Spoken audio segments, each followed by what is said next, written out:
Pastor. Mayong hapon tanan. Salamat once again sa pigkarangan.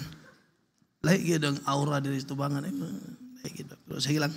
Salamat sa Ginoo nga makapadayon ta. Manindog ta palihog di ta maglangan narita sa pulong sa Dios. Soul stand please. In the book of Acts chapter number 4. Acts chapter number 4 and verse number 13. 29 and 31. Let us read 3 verses this afternoon, and salamat once again sa inyong invite ka na mo o dalay ko ng Diyos. Salamat po na akong migo. Mura nakasulot ni Iglesia ni Cristo, sulutan. Pero migo mi ani. Salamat sa Diyos. Pastor Edomite, kaputi ba nakaputi? May Iglesia mo na friend. Okay, salamat sa Ginoo. Acts chapter 4 verse 13. Okay. Nana mo, all together verse number 13, 29 and 31. Ready go. Now when they saw the boldness of Peter and John and perceived that they were unlearned and ignorant men, they marveled, and they took knowledge of them that they had been with Jesus. Verse number 29, Bible says, go. And now, Lord, behold, threatenings and unto the servant that with all boldness they may speak thy word. 31, last verse, go. And when they had prayed, the place was shaken, where they were assembled together, and they were all filled with the Holy Ghost, and they speak the word of God with boldness. The title of our message is Boldness in Serving the Lord. Let us pray. Father, we thank you for your word. Thank you tonight, this afternoon. Salamat sa opportunity gyud nagamit nimo. Lord, tanang dungog himaya imuhagid ni di gid mi angayan. Salamat lang gyud sa privilege nga imo gibutang ani. Salamat, ikaw mag-bless karon o bani kami, gamita ko mga kasing-kasing sa katawhan, tabangin sila. In Jesus' name I pray. Amen and amen. Palagos maglingkod. Boldness in serving the Lord. Salamat sa Ginoo. 3 times na ito gibasa in the book of Acts chapter 4. Ibalik-balik ang word nga boldness. Salamat po di ay. Akong na-realize na mong duha nga. Kami na yung pinaka-last speaker sa inyong conference. Kaya katapusang bulan na maroon, no? Every mga kwanta ba, mga speaker sa lights off. Okay. Salamat sa Ginoo. Boldness in serving the Lord. Salamat sa Ginoo. We need to be bold, mga kaigsunan. The Bible says, that means, mga kaigsunan, in Hebrew word or Greek word, parisya. Okay? Nagtuntuon po taga my friend ba? Parisya. That is a confidence of speech and having or not afraid of showing what is truth. That means, mga kaigsunan, kini ang kamatuoran, dili na to angay kahadlukan. Bisag usahay ang atong pagkinabuhi, murag bitaw tag, di man ginato malikayan, gani, gikasabaan ko ni Pastor Manning dito, kanina kay, ang akong sakyanan, tagaan mo kung Hilux, Hilux ba, Hilux. O niya ka nang, naanad mo kung grocery sa una, wa kay matubili niya, ni pula na ba, ayaw ka na, madaot na mo, tubilan gina na siya, Pastor. Tubilan na. So, naanad malagitag ka ng mga low profile na ba? Pero, bisag ingana dahil salamat, di ta mauwaw when it comes to the Lord. Amen? The same as what happened in this chapter, mga kaisunan, sa gitawag mga disciples, they were bold in preaching the gospel. They were not afraid. Salamat sa missionary, nag-inusara. You need someone to go with you. Nag-inusara ko siya. Ingin siya kakuyaw ba? Mindanao ra ba mama sa to si missionary? Ay di ni kasabot Bisaya no? Hindi nakakaintindi. Okay. Okay, it's up. Bahala na din ma'am. Panikamot lang diya. Okay, now karon. Mga kaigs. Dili ta mahadlok, amen. Salamat sa last night dito ko nagwali ko dito wa ko kailas mga tao. Salamat dagang nagdawat ni Kristo Jesus. Dito tong namatyan ba namay namatay diri? Oh. Niya dito po kaghapon mga almost 100 players sa basketball. To God be the glory, mga nagdawat ni Kristo Jesus dito sa Clarin. To God be the glory for that. Now di ko maglangan.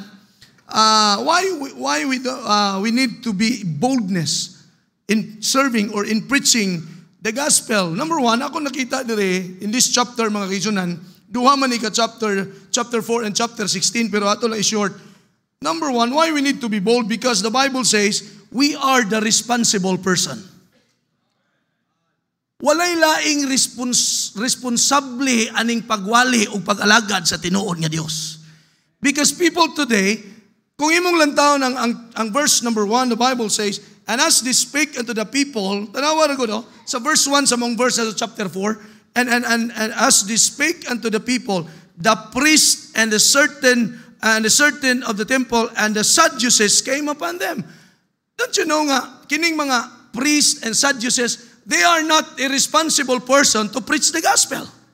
No wonder nga si Peter and John, Paul and Silas, they are very bold because they know nga kita or sila ang dunay mensahe sa kaluwasan. Mo nang dili dapat ang mga kaparian mo'y magsinggit-singgit sa kalibutan. Dapat ang mga pastor. Dapat ang mga luwas. You are saved. Adjaw o kauwaw anang imong pagkaluwas. Nang adjaw tagabuhol mo kunanas Pastor King o suwito ng tagabuhol. Di ta dapat maulaw. We are the responsible person. And thank God we can call God. Well, in fact, the Bible says, kita baya unta, dili baya kita, we are Gentiles. In the book of Corinthians chapter 12, look at your Bible, 1 Corinthians chapter 12, and in verse number 2, the Bible says in 1 Corinthians 12, very quickly, 1 Corinthians chapter 12, verse number 2, the Bible says, ye know that ye were Gentiles carried away unto these dumb idols, even as ye were led. Salamat mga kaigsunan, hintil ta. Unya, don't you know nga nagsimba ba yata og dili tinuod nga Dios. Pero salamat giluwas ta sa Dios. As I've said, ako ang akong testimony personally, sakristan ko. Sakristan ako tigbagting diha ang lawas ni Kristo, ana ako tigbagting ana friend. So, pero salamat sa Ginoo. Dili dito insakto. Pero salamat sa Dios, giluwas ko sa Dios.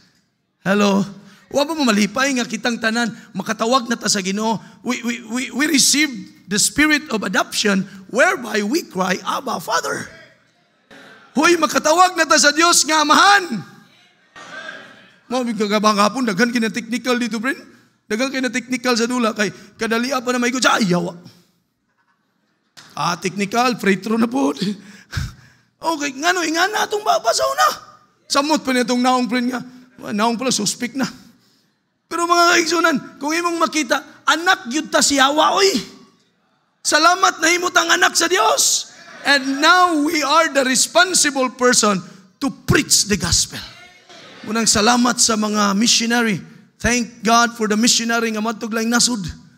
Kay sila nakasabot nga, kinsa man di ay muwali kaluwasan, alang-alang katong wala na luwas. Kita gina, amen? That responsibility God has given, mga kaigsunan, first of all to the Lord Jesus Christ. God gave that responsibility to the Lord Jesus Christ. And thank God the Lord Jesus Christ, He became obedient even unto death. And that responsibility also, when the Lord Jesus Christ, human siya namatay, gihatag niya sa mga disciples and apostles. Ug salamat mga kaigsunan, human sa mga apostolis nga time, gihatag na nakaroon sa mga luwas. And that is our opportunity, mga kaigsunan.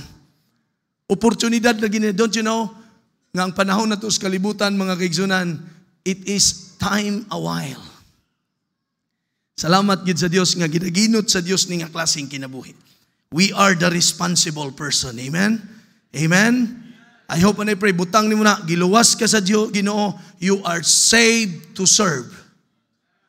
Kay kung giluwas na ta para adtog langit, gipatay na tata. Salamat sa Ginoo, gibuhi pa ta kay ngano makaalagad pa ta niya. To God be the glory for that nga. Makaalagad ko sa Ginoo niya. Tungod sa pag-alagad sa Ginoo, nakaani ko diri, nakaila ta. Kaila ta friend, opportunity gigay kung nailhan ta ka, oy. Mga tao nga mga kuan ba. To God be the glory for that. Amen. We are liable to be called on that commandment of God to preach the gospel into all the world. Munang salamat.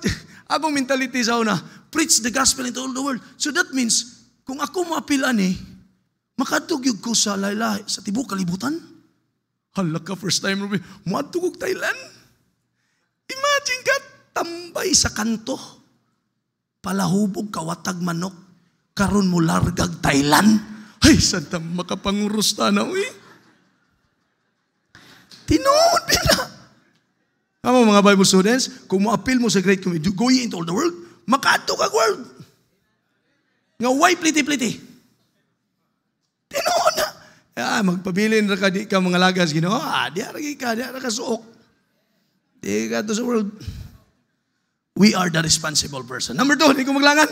Kay pulo, pero di ka punto. Number 1, we need to be bold in serving the Lord or in preaching the gospel because we are the responsible person. Then number 2, we have the unmovable truth. Amen. Salamat si Peter, si John, then Ray, si Paul, si Silas, mga kaigsunan. Wa sila mahadlok because ang ilang ginawali kamaturan.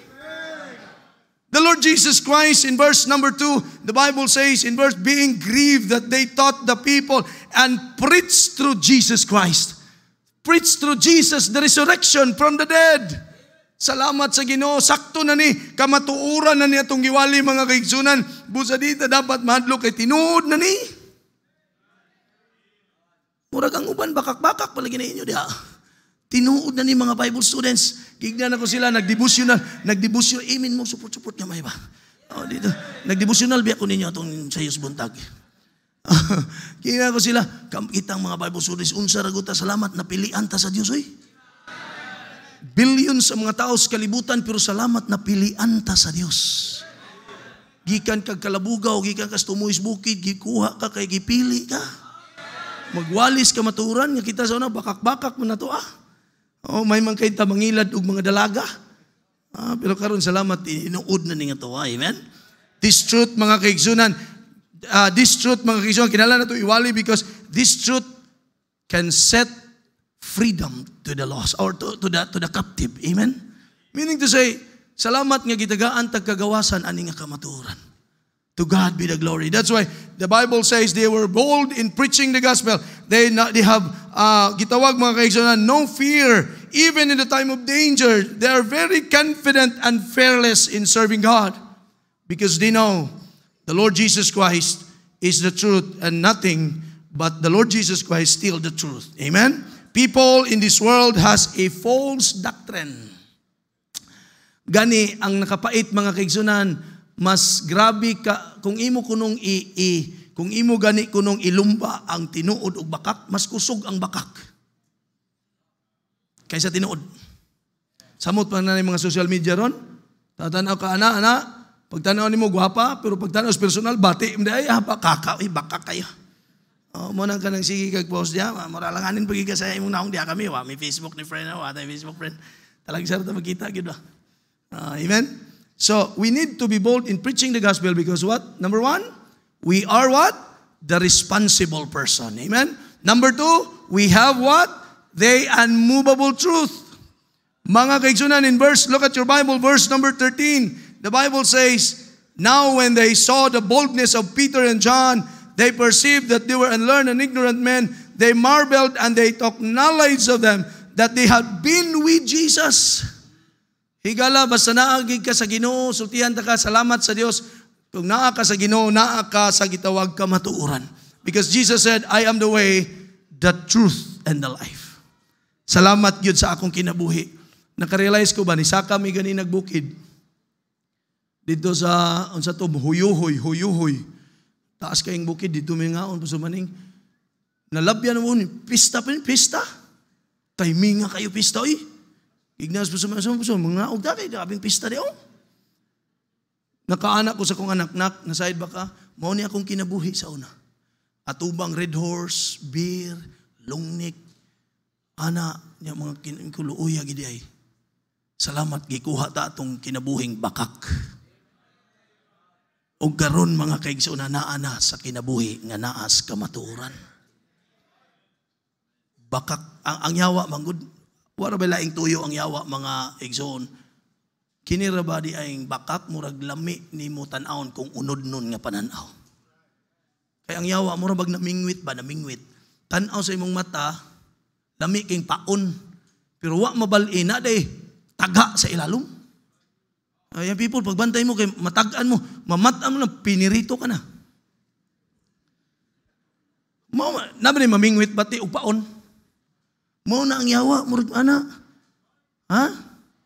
Even gani atong niagi dito miyo, nakuyawan ko kay basig kami ang mapasinginlan. Dito sa tuluganan din ba? Na ako nakitang tao dito sa Kisame. Naunsa na nasulti ni pastor. Nabulgar na gid ni. Dito may pastor, naadaw tao pastor, dito sa kilid. Nihilak ang babae. Kay naay nang li ba? Asaman, kaya itong, asaman na basta kay kuyawan ng ubang laki Kung patay ka, naarba mi diri niya, timing na ni basig si Jim na pastor ang ina ni mo. Pagsugan Jim public confession ba yun saman? Wala. Pero salamat, akong anak, grabe lang istorya dito. Sige na lang. Ingnan lang ko, dahil sige lang, dahil ay nalaghilak, dahil at least nga, mataramang ka ito nakakita, dahil wa makakagiga ko sa wala. Mata, sige, sagli na siya, mamatay siya sa inggit. Muguya ito sige lang. So, ang tao karon wala sa kamaturan, mo nang di ta mahadlok muwali. Kay ang ikatulo mga kaigsuunan, paminawan ni. You need to be bold. Kay kanang mga tao nga naa sa bakak, kung muwali lang giday ta, ang ikatulo, we are the responsible person. Number 2, we have the unmovable truth. Then ang number 3, we have a what we call remarkable result. Number 3, nabali na sir. Number 3 is a remarkable result. Salamat sa Dios sa wali day mga kaigsunan, dunay resulta gyud nga dili ikalimtan. Gani salamat sa akong kinabuhi nga tungod sa wali ang resulta na usab nga kinabuhi. Amen. Kadtong nagwali ganina ninyo kung kabalo mo sa kaagya to. Natugto si lalom stulay. Dili lahi tong hulog sulay din na maong istorya. Kanang yang kinabuhi gid ba nga ilalom stulay gid sa unas Cagayan, diha na matog. Bugoy-bugoy, drug addict, parihami mo nang nagsabot-sabot gani meron nga iko friend. Di lang kita maglanga sa airplane friend, kay basig mo ana ang airplane sa atong gubot niyo katawa-katawa ta ba. Di lang kita magbehave kita friend. Naaman si ma'am, iko ayay ka na si ma'am da. Kisa ka kung tapa da ni sa airplane ba, wala ko sawa. Sige lang. Yan lang dito lang ko sa akuan. Taparan ako tong piloto. Amen. Tanawa gani mga kaigsunan, sa dihang nagwali sila mga kaigsunan, sa dihang nagwali si Apostol Peter, imong makita diha, look at this verse mga kaigsunan. Tanawa gani, asa ni nga verse number, Large Bible in the verse number 17. The Bible says, but in the spread or chapter 4, okay, but that it spread no farther among the people, let us straightly threaten them that they speak henceforth to no man in this name. Pero grabe man yun sila muwali mga kaigsunan. Ang nahitabo mga kaigsunan, ang resulta silang pagwali, nasa verse number 16, natrasi gamay. The Bible says, or verse number 4, tanaw na to ingon ang pulong sa Ginoo, howbeit, many of them which heard the word believed. And the number of the men was about 5,000. So kung muwali lang ginita, nagi mo to.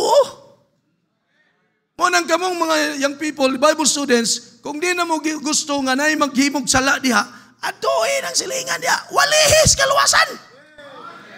Aron maluwas sila, ug mausab ang kinabuhi. Unya di na sila manglile. Kay dili, yun, sige gala.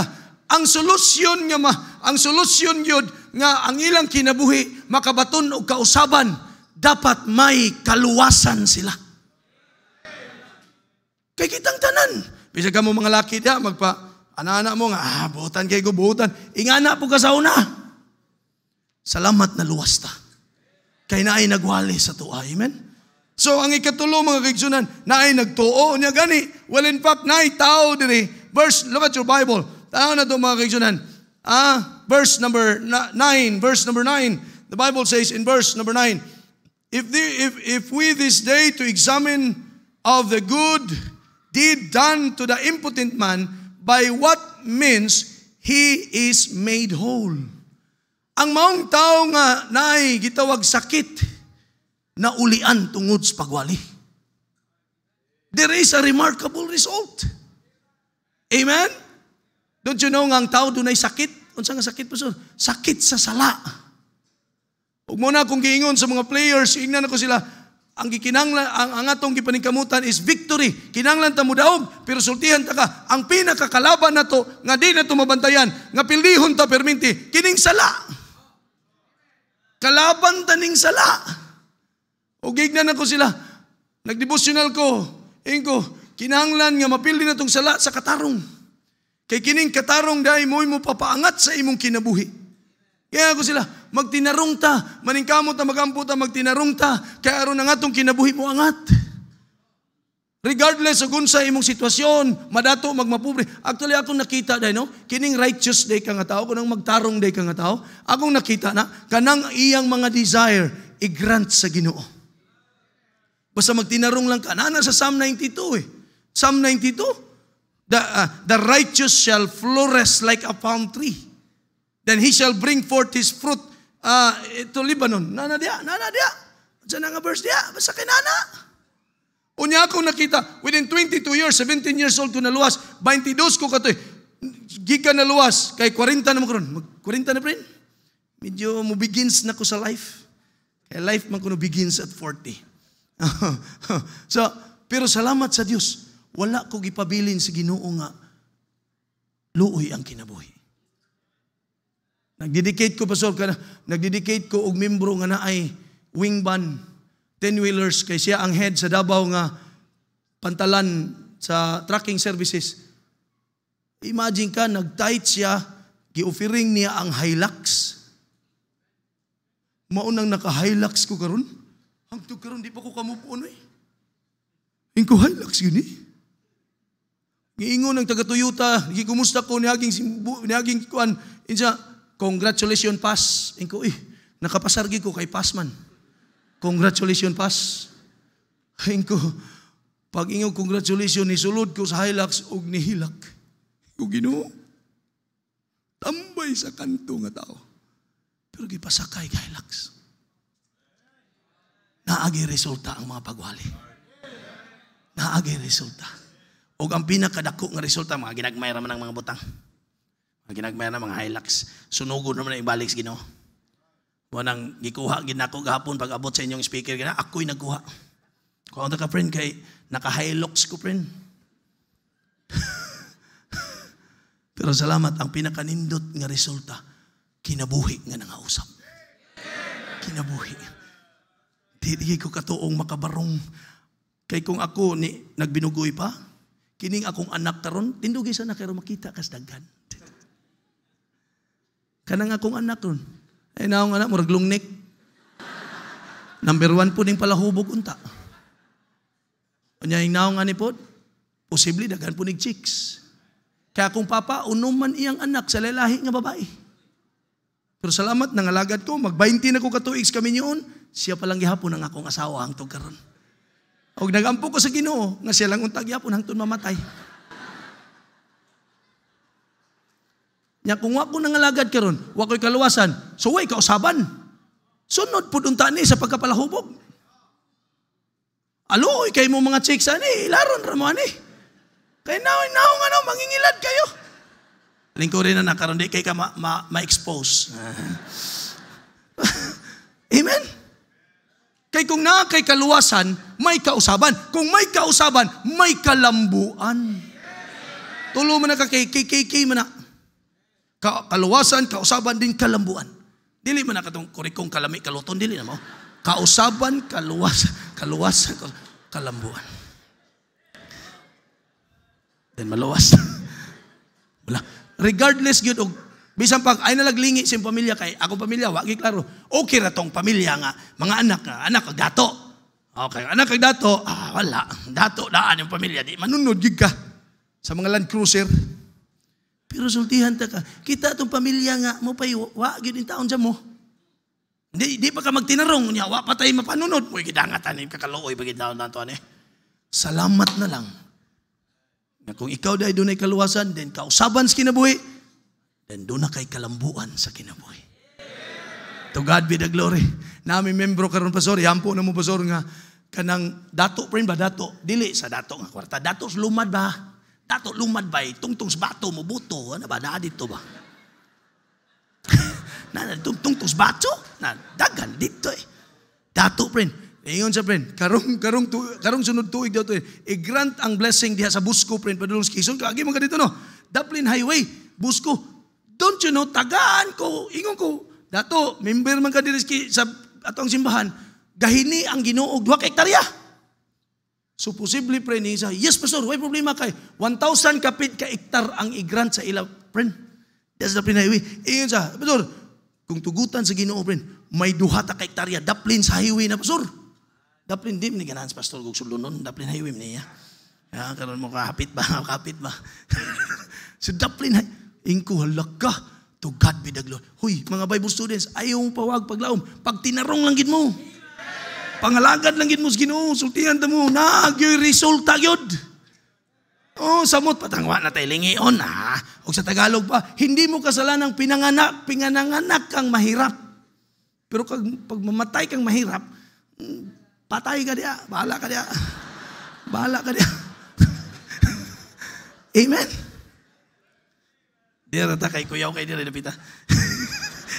Number 4, the last. Wala, sakto kay oras. Di mo minusan, friend. Number 1, responsible person. Number 2, unmovable truth. Number 3, a remarkable result. Pero sa atong pagpadayog pangalagad, ang nahitabo nila dili chapter 4 sa Book of Acts, doon na sila gitawag terrible persecution. Dili basta-basta, nangapriso sila. Pariyan ni misyonaryo. Napriso? Wagi sa kasabot lagi. Napriso? Idakop mo na sa pulis. Misyonary, hinuli ka ng pulis? Ay, nabol, hindi ka nahuli. Okay lang yun. Kung mahuli ka, hindi lang mahuli ang puso mo. Okay. Amen? Mauni na itabo dire. Gipriso sila. Amen? Pero salamat. Kung ikaw niagig mga kalisod, sige lang, kaya nga naman, salamat, we are partakers of Christ's suffering. Sa atong pagpadayon, ay dili sa'yo, niagi mi sa Quezon, pioneering work, 2 years, gabaklay ko, friend, 2 years, ala, from 5 o'clock in the morning, na ko'y Bible study, manuktok kong Bible study kay pangapi. Manuktok ka, dayon alas City para pamahaw, 5 o'clock in the morning, paingon alas 11 gabi. Kabalo na akong anak, gibilin sa nanakos malay-balay kay lisod, kayo magsugod. Nagtulami og santol. Kailan mong santol? Tinulang santol ang among gisudan. Pero nagpadayon sa grasya kaluis Ginoo. Kay lisod po kayo, maabot kag pulo ka tuig, tinulang santol lang gyapon. Ayaw mangga na pud noon sa bugay. Ayaw palabin. Amen? Doon ay mga persecution, mga kaigsunan. O niya akong nakita na ba ni friend? Ako nakita ni friend. Kanang mga tao pag yun ba? Mga missionary, Bible students. Kanang mga tao pag yun usahay nga among ginasira na to. Mo pero pag yun usahay munukol. Pero sige lang. Mga persecution lagi na. Pero bahala na lang kaya kilima katapusan. Bahala na lang og dunay mga persecution. Grabe na akong outline no, nangabungkag naman eh. Number 5, araman to, nara. Ang number 5. Let us continue to be bold in serving the Lord because, number 5, there is an incredible master. Na ay gitawag incredible. Kung na incredible hawk, na atay incredible God.